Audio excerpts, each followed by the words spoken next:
Hello students, आज हम literary term के जो अदर टॉपिक्स हमारे बच्चे हैं उनका डिस्कशन करते हैं। प्रीवियस वीडियो में हम सिमिली और मेटाफर उनका डिफरेंस स्टडी कर चुके हैं। अब हम पर्सोनिफिकेशन को स्टडी करेंगे।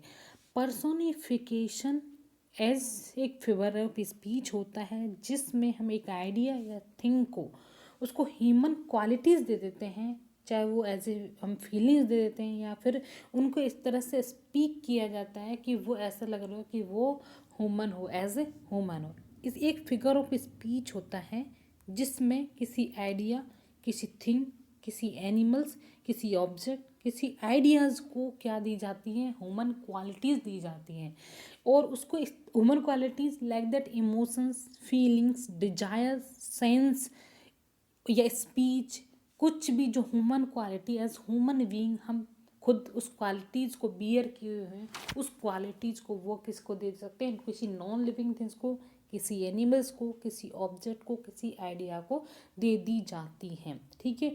और या फिर इस तरह से स्पीक किया जाता है कि वो ऐसे लगे हो कि वो कैसी हो, ह्यूमन हो, इफ़ इट वर ह्यूमन। तो इसमें क्या होता है कि कोई भी नॉन लिविंग थिंग्स को जब हम इस तरह से एज ए ह्यूमन क्वालिटी के फॉर्म में या एज ए ह्यूमन पर्सन के तौर पे हम उसको रिप्रेजेंट करते हैं, तो इसका इम्पोर्टेंट ये होता है कि ये जो लिटरेरी डिवाइस है, वैसे तो बेसिकली जितने भी हमारे चिल्ड्रन लिटरेचर होते उसमें इसका सबसे ज़्यादा यूज़ किया जाता है, लेकिन किसी फॉर्म को, किसी आइडिया को पोइट जब बहुत स्ट्राइकिंग नोट, एक इफेक्ट के साथ में बताना चाहता है अपनी बात को, अपने आइडिया को नॉन लिविंग थिंग में वो ह्यूमन वैल्यूज़ पुट करके अपने आइडिया को बताना चाहता है या फिर उस चीज़ को सिंबलाइज करना चाहता है, तब जाके पोइट पर्सोनिफिकेशन यूज करता है। पर्सोनिफिकेशन वैसे तो मेटाफर की ही एक कॉमन फॉर्म होती है। इसमें similar human characteristic non living things को एट्रीब्यूट की जाती हैं, दे दी जाती हैं। तो जैसे मैं कुछ यहाँ एग्जाम्पल्स बोलती हूँ। लव इज़ ब्लाइंड द, जैसे लव इज़ ब्लाइंड, जैसे ये आपका हो गया कि एक आइडिया या थिंग होती है, एनिमल्स या ऑब्जेक्ट या फिर कोई आइडिया, उन सभी को, जैसे नॉन लिविंग थिंग्स, उन सभी थिंग्स को एज ए ह्यूमन बीइंग की तरह उनमें क्वालिटीज़ को पुट अप करना ही तुम्हारा पर्सोनिफिकेशन है। पर्सोनिफिकेशन को हिंदी में मानवीकरण बोलते हैं कि हम पर्सनिफिकेशन मतलब किसी पर्सन का फिकेशन करते हैं, मतलब उसका रूपांतरण कर देते हैं।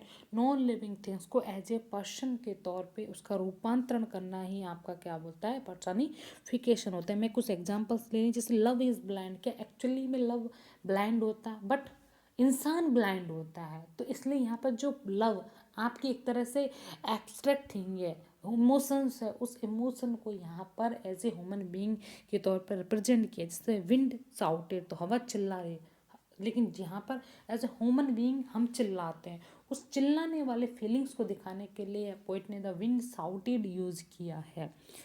Opportunity knocks at the door but once, opportunity एक बार दरवाज़ा खटखटाती है। तो इन द सेम वे जो पर्सोनिफिकेशन होता है, पर्सोनिफिकेशन का सबसे इम्पोर्टेंट काम यही होता है कि जितनी भी नॉन लिविंग थिंग्स हैं या आइडियाज़ हैं, कोई एब्स्ट्रैक्ट क्वालिटीज़ हैं, नॉन लिविंग थिंग्स में डाल के एज ए ह्यूमन उनको रिप्रेजेंट किया जाता है। ठीक है, ये आपका हो गया पर्सोनिफिकेशन। अब आ जाते हैं हम हाइपरबली पे। हाइपरबली अतिशयोक्ति बोलते हैं हिंदी में हाइपरबली को, जिसका मतलब होता है एक्सेस, किसी चीज़ को access. In the same way, या तो ए वे ऑफ स्पीकिंग या writing that makes something sound better, more exciting, more dangerous ETC than it really is. मतलब इसी में किसी चीज़ को कुछ ज़्यादा बड़ा एग्जिग्रेट वे में बताया जाता है, बड़ा चढ़ा कर बताया जाता है, ताकि अपने जो पॉइंट है उसको क्लियर कर सके और उस पर ज़्यादा फोकस कर सके, उस पर जोर दे सके, ताकि एक पर्टिकुलर इफेक्ट गेन हो सके। तो हाइपरबली का काम होता है किसी सिंपल बात को बड़ा चढ़ा कर कहना, और या फिर इतना ज़्यादा उसको इतना ज़्यादा एग्जिग्रेट करना ताकि जो रियली है वो डेंजरी में भी कन्वर्ट हो जाए। मतलब कि अगर कोई चीज़ स्मॉल है तो उसको लार्जर फॉर्म में, तो लार्जर है तो उसको एक्सेसिव लार्जर के फॉर्म में दिखाया जाता है। हाइपरबली का मतलब होता है किसी चीज़ को बहुत ज़्यादा बड़ा चढ़ाकर कहा जाना। हाइपरबली एक यूज क्यों होता है? हाइपरबली इसलिए यूज होता है कि ये किसी कॉन्ट्रास्ट, किसी अलग भाव, दो जैसे दो थिंग्स हैं उनके बीच में कुछ अपोजिट है तो उस चीज़ को दिखाने के लिए, या फिर रीडर्स का अटेंशन कैच करने के लिए, या फिर कॉमिकल वे में या ह्यूमरस वे में हाइपरबली का यूज किया जाता है। यहाँ पर मैंने कुछ एग्जांपल्स ऐड किए, जैसे he is older than the hills, वह पहाड़ियों से भी ज़्यादा बूढ़ा है।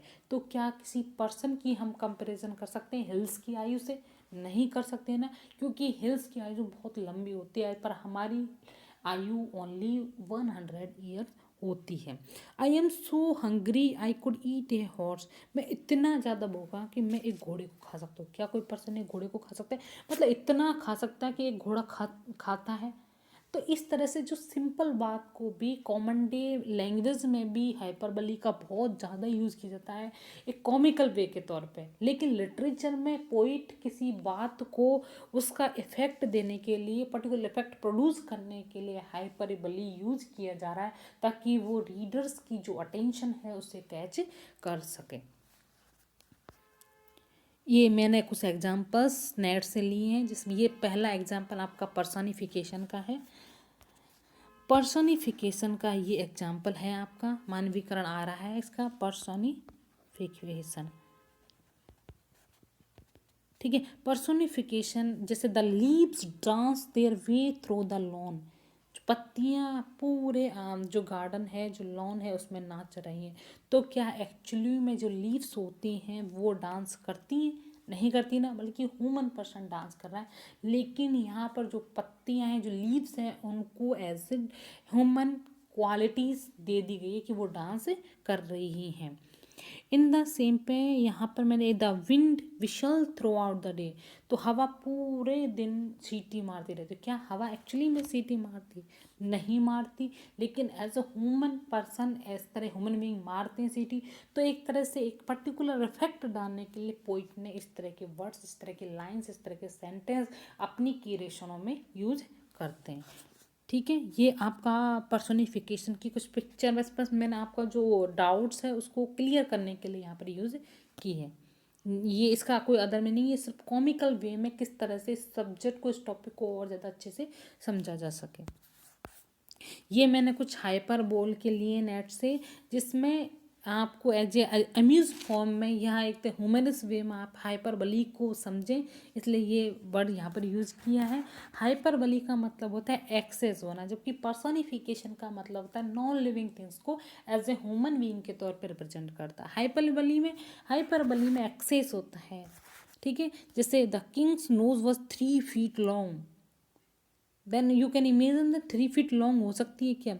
माई dad can lift over 2 tons, that food was so hot my ears were smoking, it's really ridiculous.